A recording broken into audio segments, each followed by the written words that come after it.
అమరావతి ఏంటి అమరావతి? ఆ పదం పదే పదే చర్చనీయాంశం ఎందుకు అవుతుంది? అసలు అమరావతి అఫీషియల్గా ఇవాల్టికి రాజధాని నగరంగా గెజిట్ పబ్లికేషన్ అయ్యి ఆ సిస్టంలో ఉందా? అదొక భాగం. అమరావతి అనగానే గుర్తు రావాల్సింది ఎవరు? భూములు ఇచ్చినటువంటి రైతులు. ఎందుకు ఇచ్చారు? మొట్టమొదటిసారిగా రాష్ట్ర విభజన జరిగిన తర్వాత ఆ రోజున్నటువంటి ప్రభుత్వానికి ఒక ప్రభుత్వ కార్యాలయం కూడా లేదు, ముఖ్యమంత్రి కూర్చోవడానికి కుర్చీ కూడా లేదు. ఇది నిజం, ఇది అతిశయోక్తి కాదు. ఆ రోజున్నటువంటి ముఖ్యమంత్రిగా చంద్రబాబు ఆయన ఒక కార్వాన్లోనే ఎక్కువ రోజులు గడపాల్సి వచ్చింది. అంత బలహీనమైనటువంటి పరిస్థితుల్లో ఆర్థికంగా ఏమాత్రం ఒక రాజధాని నగర నిర్మాణం గురించి ఆలోచించలేనటువంటి పరిస్థితుల్లో ఆ రాజధాని నగరం ఎక్కడ పెట్టాలి? భూములు ఎవరివ్వాలి? దీని మీద చర్చలు, దీని మీద పరిశోధనలు, దీని మీద వ్యాఖ్యలు, దీని మీద రిపోర్ట్స్ అనేకమైన తర్వాత అమరావతిలో రైతులు ముందుకొచ్చారు.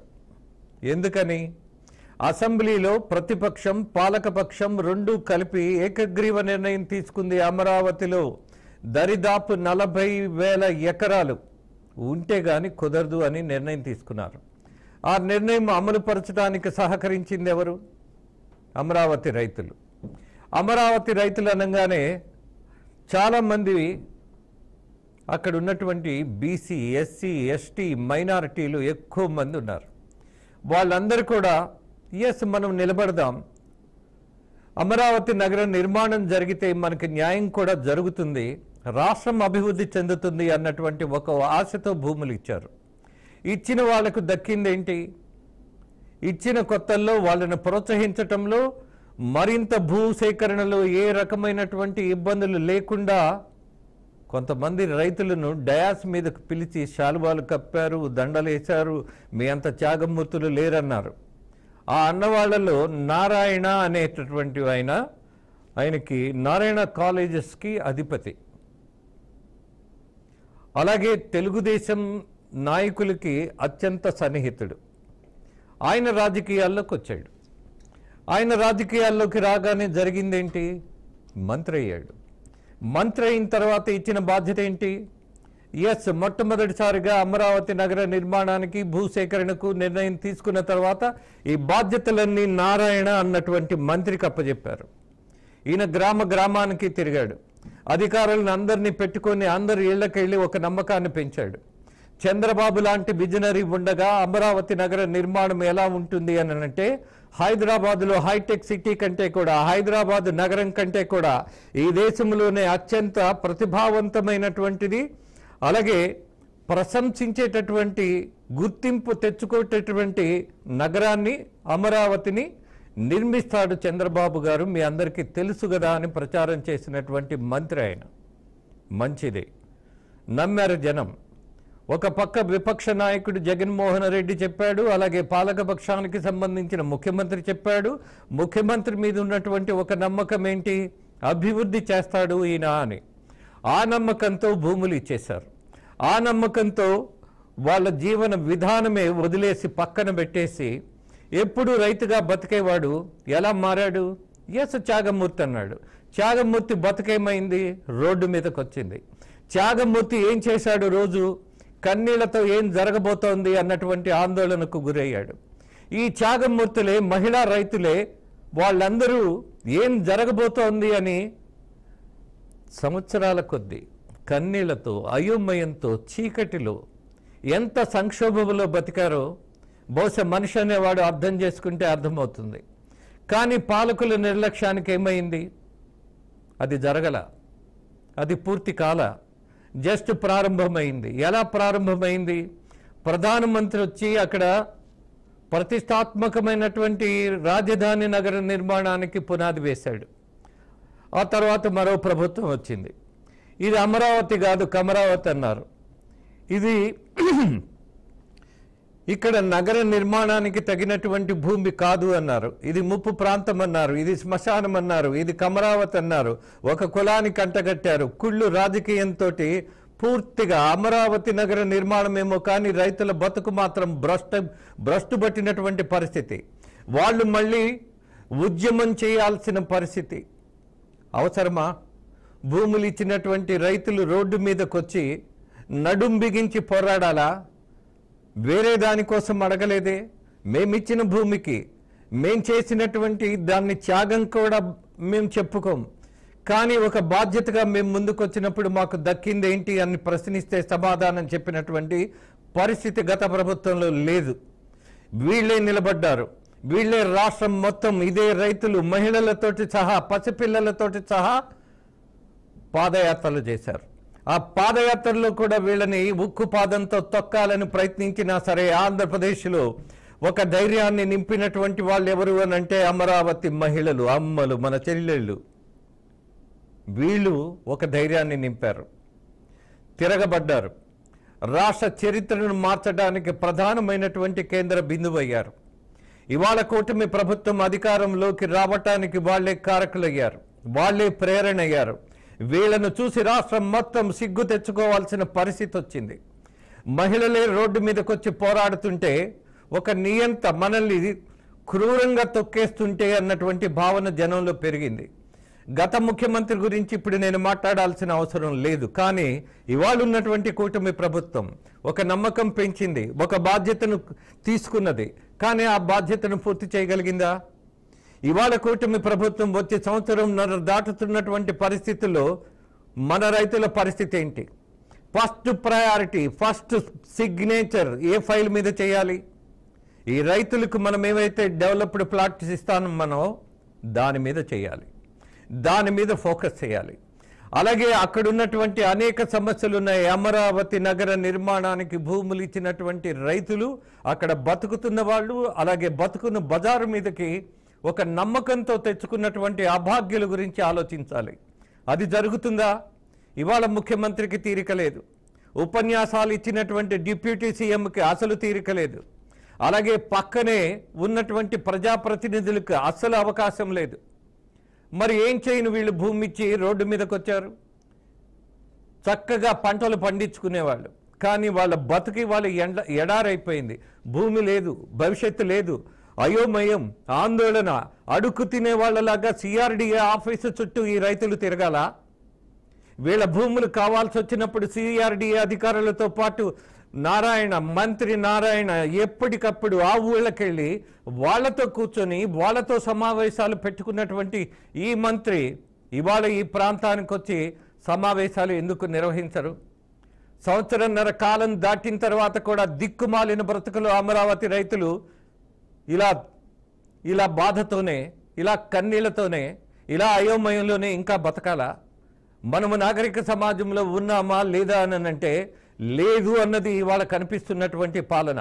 ఏ విషయంలో? అమరావతి నగర నిర్మాణానికి సంబంధించి భూములు ఇచ్చినటువంటి రైతుల పక్షాన నిలబడిన నాయకుడు ఎవడు అని ప్రశ్నిస్తున్నా. వాళ్ళకి నమ్మకం పెంచినటువంటి ఏ మంత్రి ఉన్నాడు అని అడుగుతున్నా. ముఖ్యమంత్రి గారిని నేను ఈ విషయంలో ఖచ్చితంగా ఒక పక్కన పెట్టబోతున్నా. ఎందుకు? ముఖ్యమంత్రికి ఒక విపరీతమైనటువంటి నమ్మకం నారాయణ అన్నటువంటి మంత్రి మీద. నేను బాధ్యత కలిగినటువంటి మంత్రికి అప్పచెప్పేశాను కదా, ఆయన మొత్తం చక్కదిద్దుతాడన్నటువంటి ఒక భ్రమలో ఆయన బతుకుతున్నాడు.